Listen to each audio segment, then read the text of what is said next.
Good morning India. अभी हम railway में हैं और सफ़र कर रहे हैं।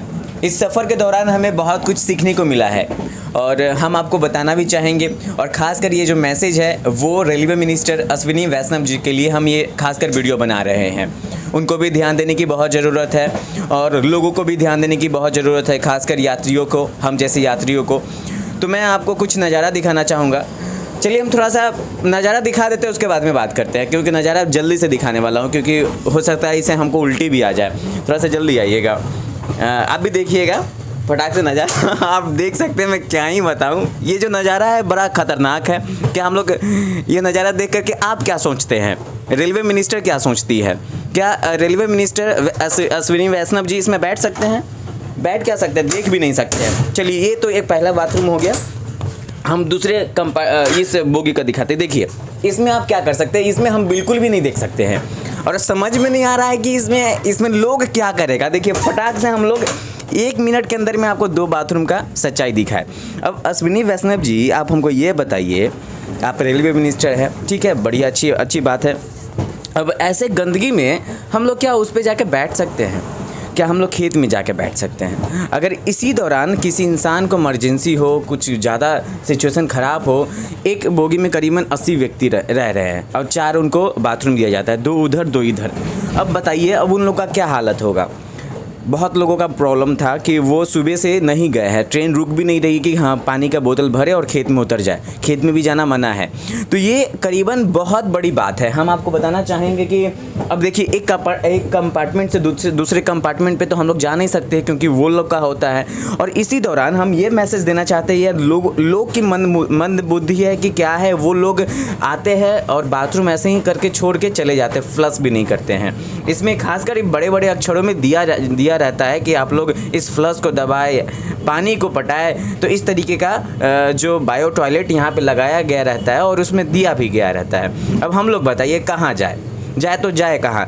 बुलेट ट्रेन हो चाहे कोई नॉर्मल ट्रेन हो, साफ़ सफाई की बहुत ज़रूरत है। और कर्मचारियों की बात करें तो कर्मचारी, मैं आपको बताना चाहूँगा, कर्मचारी उसके बाद में बिल्कुल भी नहीं आए हैं। ये दोनों बाथरूम जब से कोई व्यक्ति करके गया है वो ऐसे ही पड़ा हुआ है। करीबन 16-17 घंटे होने वाले हैं, ना कोई कर्मचारी आया है, ना इस बाथरूम को साफ़ किया है, ना कुछ किया है।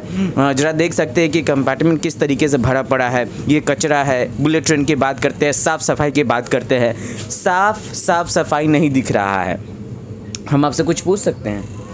नहीं पूछ सकते हैं। चलिए, कोई बात नहीं है। तो बस यहाँ का ना नागरिक कुछ बोलना चाहता है, ना यहाँ का कोई जो सफाई कर्मचारी है वो भी कुछ नहीं बोलना चाहता है। रेलवे इतनी गंदगी से गुजर रही है कि इससे ज़्यादा खतरा हमें कहीं भी नहीं हो सकता है। कोरोना वायरस से कई गुना ज़्यादा खतरनाक रेलवे के डिब्बे अब माने जा रहे हैं। ये बाथरूम के सामने हम खड़े हैं, बहुत ही बड़ा गंदगी का वो आ रहा है, हम क्या ही बताएं आपको, फिर भी एडजस्ट करके आपको हम बता रहे हैं। तो अश्विनी वैष्णव जी, मैं आपसे यही कहना चाहूँगा कि थोड़ा सा ध्यान रखिए। रेलवे मिनिस्टर हैं, या ये जो ट्रेन अभी चल रही है ये गोंडिया है, जो बरौनी से सीधा गोंडिया जाती है मुंबई।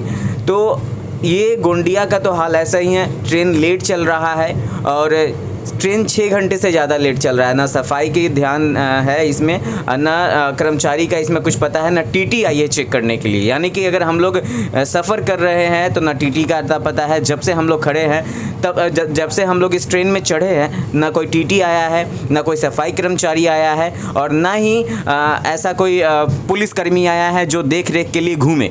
तो ऐसा है यहाँ का व्यवस्था। और यह ट्रेन बिहार के लिए जा रही है। तो मैं ये बताना चाहूँगा बिहार के तेजस्वी जी और मुख्यमंत्री नीतीश कुमार जी, तो आप काफ़ी अच्छे लोग हैं, शिक्षित लोग हैं, तो थोड़ा सा इस पे ध्यान दीजिए। बिहार से जो निकलने वाली जितनी भी ट्रेनें होती है, कम से कम उन पे तो सफाई का ध्यान रखा जाए और सफाई अभियान चलाया जाए। हम लोग तो कूड़े कचरे को, वैसे जो ज़मीन से जुड़ा हुआ रहता है उसको उठा करके हम लोग सब कचरे के डब्बे में डलवा देते हैं, लेकिन ये रेलवे में जो इतने लोग, इतने पैसेंजर ट्रेवल करते हैं, उनका ये जो बीमारी का जिम्मा कौन उठाएगा? अगर वो बीमार पड़ते इसके कारण तो फिर वो बड़ी दिक्कत हो सकती है इन लोगों को। तो मैं यही कहना चाहूँगा, बहुत सारा ऐसा कंपार्टमेंट है, बहुत सारे ऐसे डिब्बे हैं जो कि पैक्ड पड़े हुए हैं और लोग जा नहीं रहे हैं। उनको मुश्किल में, जब ट्रेन रुकेगी कहीं आधा 1 घंटा के लिए, तो वो मुश्किल उतर के जैसे खेत खेत में जाएंगे तो फिर वो अच्छा नहीं लगेगा। फिर आप ही लोग का मुहिम है कि खेत में जाना अच्छा नहीं है, अपना घर में शौचालय बनवाएं। तो ये जब बोगी में शौचालय है तो फिर भी शौचालय किस तरीके से ख़राब पड़ा है वो आप देख सकते हैं सरासर। तो मैं यही कहना चाहूँगा कि यहाँ के थोड़ा सा जो पैसेंजर भी होते हैं वो लोग भी समझदार, उनको भी समझदारी से काम लेने की बहुत ही ज़रूरत है, क्योंकि वो लोग आते हैं तो बाथरूम करते हैं और सीधा करके निकल लेते हैं, ना उनको पानी पटाने की ज़रूरत है। हमको पता नहीं वो धोते भी होंगे कि नहीं धोते होंगे। तो ये बड़ी मुश्किल है, ये बड़ी चुनौती है उन लोगों को समझाना और उन लोगों को बताना कि आप इस जब बाथरूम करते हो तो उसमें पानी भी पटाइए। तो अगर ऐसे लोग, हमको लगता है कि घर में भी ऐसा करके आते होंगे और उनके माता पिता भी बड़ा ही परेशान होंगे उन लोगों से। जब रेलवे को आप साफ सफाई नहीं रखते होंगे, इतने आप आलसी हो गए हैं, आप इतने आलसी हो गए कि आप अपना बाथरूम ही आप सही तरीके से धो नहीं पा रहे, तो क्या दूसरे का धोइएगा। तो चलिए हम इसी बात पे हम इस वीडियो को ख़त्म करते हैं। हमारा मैसेज था रेलवे मिनिस्टर तक, उनको पहुंच जाना चाहिए। आप लोग शेयर कीजिए इस वीडियो को, लाइक कीजिए और फॉलो करते रहिए और देखते रहिए हमारा वीडियो। धन्यवाद।